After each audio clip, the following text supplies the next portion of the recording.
வணக்கம். என் குருநாதர் எழுத்து சித்தர் பாலகுமார் சார் அவர்களை மனதார வணங்கிவிட்டு உங்களுடன் பேச தொடங்குகிறேன். சோனி லிவ் ஓடிடி தளத்தில் ராஜீவ் காந்தியினுடைய அந்த மரணம் சம்பந்தப்பட்ட ஒரு வெப் சீரிஸ் வந்திருக்கு. தி ஹண்ட், வேட்டை, ஹண்ட் தி ராஜீவ் காந்தி அசேசினேஷன் ஸ்டோரி அப்படின்ற மாதிரி கேஸ் அப்படிங்கிற மாதிரி வந்திருக்கு. அதாவது ராஜீவ் காந்தி 1991 மே மாதம் 21 தமிழ்நாட்டில் ஸ்ரீபெரும்புதூர்ல வந்த பொதுக்கூட்டத்தின் போது அவர் கொல்லப்பட்டார். அந்த கொல்லப்பட்டது எப்படி, அந்த கொல்லப்பட்டதில் யாரெல்லாம் பங்கெடுத்திருக்கிறார்கள் அப்படிங்கிறத ஒரு முக்கால் மணி நேரமாக 7 அத்தியாயங்களாக சொல்வதுதான் இந்த சோனி லிவ் ஓடிடி தளத்தில் வந்திருக்கிற ஹண்ட் தி ராஜீவ் காந்தி அசேசினேஷன் கேஸ் அப்படிங்கிற இந்த வெப் சீரிஸ். இது எப்படி இருக்கு அப்படின்னு பார்த்தாக்க ஒவ்வொரு எபிசோடும் ஒவ்வொரு விதமாக அதை சொல்லப்பட்டிருக்கு, ஸ்கிரீன் பிளே பண்ணப்பட்டிருக்கு.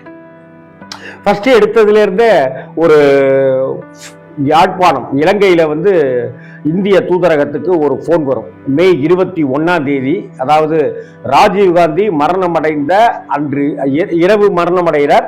ஆனா அன்னைக்கு 21 காலையிலேயே ஒரு போன் வருது. ராஜீவ் காந்திக்கு என்ன ஆச்சு அப்படின்னு அந்த போன்ல கேட்கப்படுது. இங்க இருந்துதான் கதை நகரத் தொடங்குது. இதற்கு பிறகு ராஜீவ் காந்தி ஸ்ரீபெரும்புதூருக்கு வருவது, சந்திரசேகர் ஆட்சி அப்ப இருக்கிறது அப்படிங்கிறது. இது ராஜீவ் காந்தின்ற பேர்லையும் பிரதமர் சந்திரசேகராகவுமே காட்டப்படுறாங்கன்றதுதான். ஒரு ஒரு ஒரு ஒரு உண்மை கதையை உண்மை கதையாகவே அந்த பேரை வச்சுக்கிட்டே அவங்க எடுத்திருக்காங்க. மற்றபடி ஒரு புனைவு கதையா அப்படின்ட்டுலாம் ஒன்றும் அவங்க சொல்லலை, செய்யலை. ஆனா அப்படி ஒரு புனைவு கொண்டு இதை செஞ்சிருக்கோம்னு சொல்லியிருக்கிறாங்க.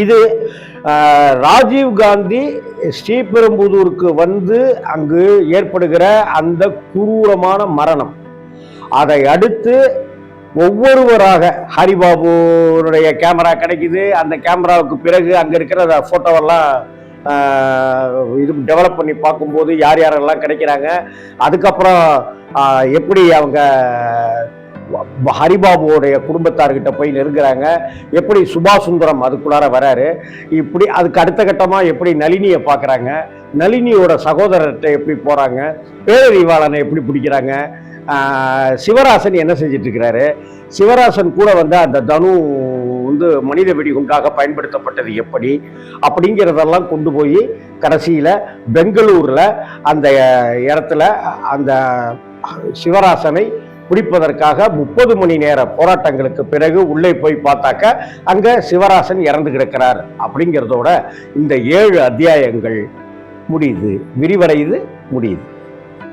ஆனால் ஒரு உண்மையை மூடி மூடி மூடி மூடி மறைத்து மறைத்து மறைத்து மறைத்து இந்த வெப் சீரிஸ் பண்ணப்பட்டிருக்கிறது அப்படிங்கிறது தான் வலி மிகுந்ததா இருக்கு.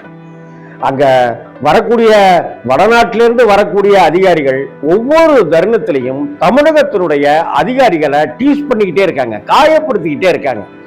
இங்க வரக்கூடிய ஒரு போலீஸ் ஒருத்தர் அவரை ஒரு அடியாள் மாதிரி, தமிழகத்தினுடைய போலீஸை ஒரு அடியாள் மாதிரி பயன்படுத்துறாங்க.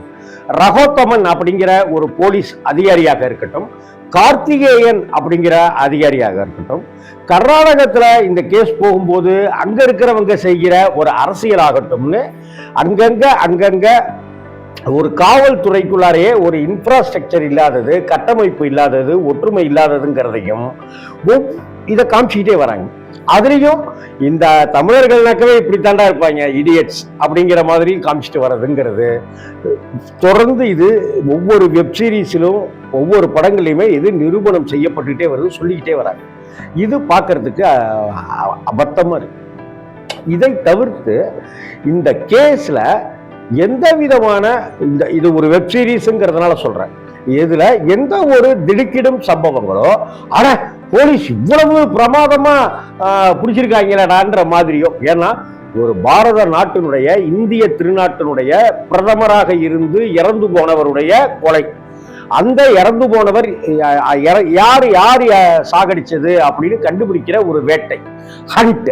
அந்த வேட்டை அந்த வேட்டையை நோக்கி போகும்போது தன்னுடைய புத்திசாலித்தனங்களை, தன்னுடைய யுக்திகளை போலீசார் கடைபிடிச்சிருப்பாங்கல்ல, அப்படி எந்த ஒரு விஷயத்தையும் இம்மி அளவு கூட இந்த கேஸ்ல கடைபிடிக்கலன்னு நாம சொல்லல, இந்த வெப் சீரிஸ் அப்படிதான் சொல்லுது. அப்ப இந்த போலீஸ் எந்த முயற்சியுமே எடுக்கலையா அப்படின்றதாகத்தான் இந்த மக்கள் இதை பார்க்கும்போது நினைப்பாங்க. ஒருவேளை ஹரிபாபுனுடைய கேமரா அந்த வெடிகுண்டு விபத்துல உடைஞ்சு போயிருந்துச்சுனாக்க இவங்க இப்படிலாம் கண்டுபிடிச்சிருப்பாங்களா? அப்ப கண்டுபிடிச்சிருக்க மாட்டாங்களா அப்படிங்கிற ஒரு கேள்விக்குறியும் வருது. இதுல ஒரு இடத்துல நான் போக மாட்டேன் அப்படின்னு சிவராசன் சொல்றாரு. எல்லாமே முடிச்சிட்ட பிற்பாடு நீங்க கிளம்புங்க அப்படின்னு சொல்லும்போது போக மாட்டேன் அப்படின்னு சொல்றாரு. எனக்கு இன்னொரு வேலை இருக்கு அப்படிங்கிறார். என்ன அப்படின்னாக்க ஜெயலலிதா அப்படிங்கிறார். ஜெயலலிதா தான் என்னுடைய அடுத்த இலக்கு, ராஜீவ்காந்தியை போட்டாச்சு, அடுத்தாப்புல ஜெயலலிதாவையும் போனோம் அப்படின்றதாக ஒரு வசனம் வருது. இது உண்மைக்கு மாறானதாக ஒரு விஷயமாக இருக்கு. இந்த விவரங்கள் ஏற்கனவே எந்தெந்த அரசியல் தலைவர்களுக்கெல்லாம் தெரியும் அப்படிங்கிறதும், இந்த மே மாதம் 1991 தேர்தல் நெருங்குகின்ற காலகட்டம்ங்கிறதும், 1991ஆம் ஆண்டு கவர்னர் ஆட்சி இங்கே நடந்துட்டு இருந்ததும், அதற்கு முன்னாடி திமுகவருடைய ஆட்சி கலைக்கப்பட்டதுங்கிறதும் வரலாறு. ஆனால் இதில் எந்த வரலாறும் பதிவு செய்யப்படவில்லை. அதே போல விடுதலை புலிகளுடைய தலைவர் பிரபாகரனையும் இங்க காட்சிப்படுத்துறாங்க.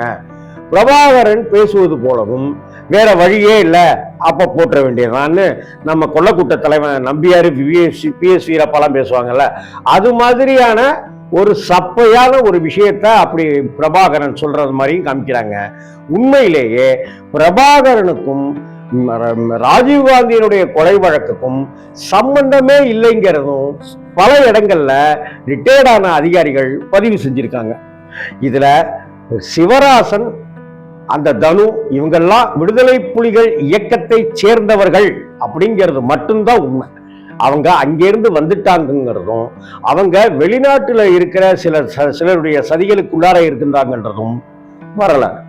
அது மட்டும் இல்லாம நளினி புஸ்தகம் எழுதியிருக்காங்க, ரகோத்தமன் புஸ்தகம் எழுதியிருக்காரு, கார்த்திகேயன் சார் புஸ்தகம் எழுதியிருக்கிறாரு, இன்னும் 2-3 பேர் இது சம்பந்தமான புத்தகங்கள் எழுதியிருக்காங்க.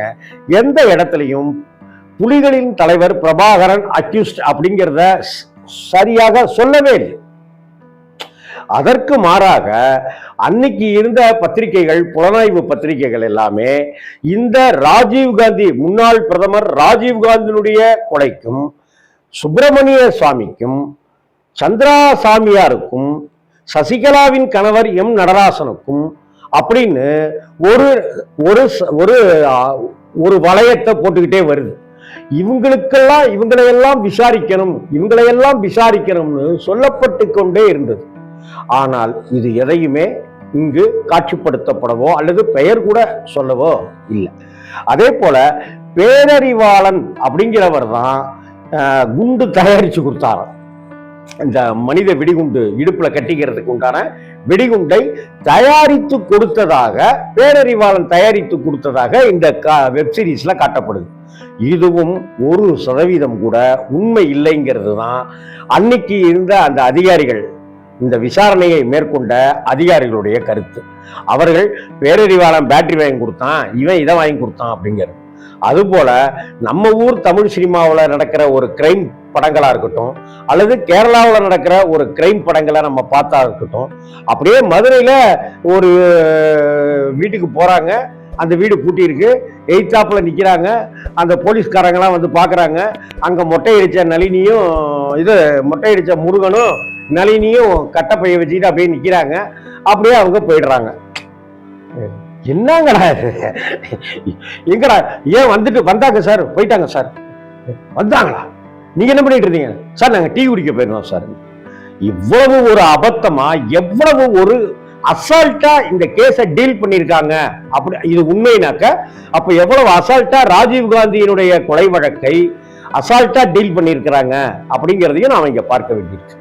ஆனால் உண்மைக்கு புறம்பாக நளினியினுடைய விஷயங்கள், முருகன் சம்பந்தப்பட்ட விஷயங்கள், சுபாஷ் சுந்தரம், அந்த பேரறிவாளன் பாக்யநாதன், இந்த மாதிரியான விஷயங்களும் அந்த அந்த ஸ்பாட்டுக்கு போய் பெங்களூர்ல போய் சிவராசன் இருக்கிற இடத்த கண்டுபிடிச்சிடுறாங்க.